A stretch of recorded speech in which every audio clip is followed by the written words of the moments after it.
एक दफा का जिक्र है कि किसी गांव में बहुत ही गरीब धोबी रहता था। कपड़ों की धुलाई के साथ साथ उसे आसमान को करीब से देखने का बहुत शौक था।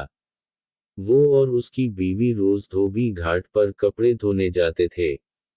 एक रोज जब उसकी बीवी कपड़ों को सिखा रही थी, इसकी नजर आसमान पर पड़ी। किया देखती है कि आसमान से एक हाथी उड़ता हुआ जमीन पर उतर रहा है। जैसे ही वो जमीन पर उतर तो वह गायब हो गया। 2-3 रोज तक वो दोनों यूं ही हाथी को जमीन पर उतरता देखते रहे। इन्होंने फैसला किया कि कल वो इस हाथी पर नजर रखेंगे कि हाथी जमीन पर क्यों उतरता है और फिर गायब हो जाता है। आखिर ऐसा क्यों है?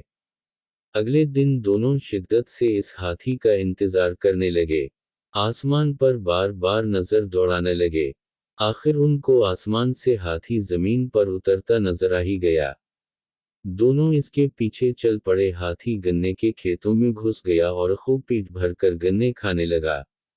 हाथी का पेट भरा और उड़ने की तैयारी करने लगा।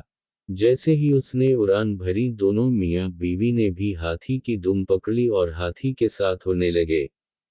हाथी आसमान की बुलंदियों को पहुंचा तो धोबी किया देखता है कि एक पहाड़ हीरे सोने के जवाहरात से चमक रहा है। यूं लग रहा था जैसे कोई अपना खजाना यहां छोड़कर भूल गया है। दोनों मियां बीवी की आंखें खली की खली रह गईं। आखिर हाथी पहाड़ पर उतर गया।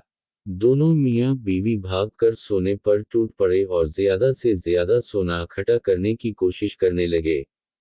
रात के बढ़ते अंधेरे से परेशान होने लगे। इन्होंने सोचा कि सुबह होते ही वो हाथी की दुम पकड़कर जमीन पर उतर जाएंगे। आखिर सुबह हुई और वैसा ही किया। जमीन पर उतरिए और अपने घर की तरफ रवाना हो गए। एक गरीब धोबी जो रोज बरोज अमीर होता जा रहा था, इसको देखकर सारा गांव हैरान व परेशान हो गया कि अचानक ऐसा किया हवा कि धोबी लिफ्तना अमीर हो गया है। गांव के लोग धोबी के पास आए और इसके यूं अचानक अमीर होने का राज पूछने लगे। धोबी उनको कुछ ना बताता। एक दिन धोबी किसी काम से शहर से बाहर निकल गया। इस बात का फायदा उठाते हुए उनकी हमसाई धोबन के पास आई और बातों बातों में खजाने का राज उगलवा लिया।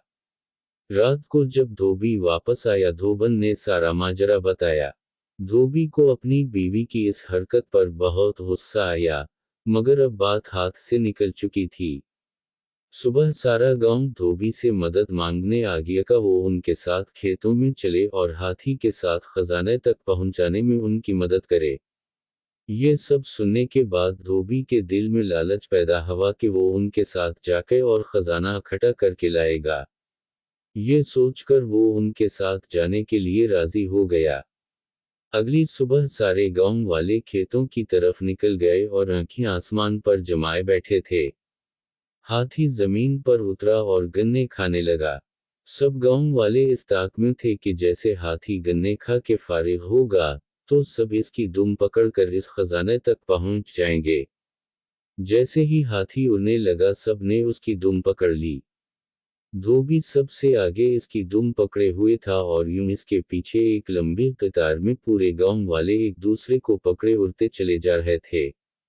सब गांव वाले आपस में बातें करने लगे कि वहां इतना खजाना होगा कि हम सब लेकर आ सकेंगे। किसी ने कहा, खुद से सोचने से अच्छा है कि हम क्यों ना धोबी से पूछ लें। एक गांव वाले ने पूछा कि वहां कितना सोना है। धोबी खजाने की लालच में गांव वालों के साथ चल दिया था।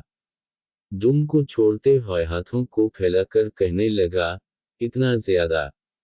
ये कहने की देर थी कि सब के सब जमीन पर गिर पड़े और हाथी मजे से आसमान में अपनी उड़ान भरने लगा और गांव वालों को उनकी लालच की सजा मिल गई।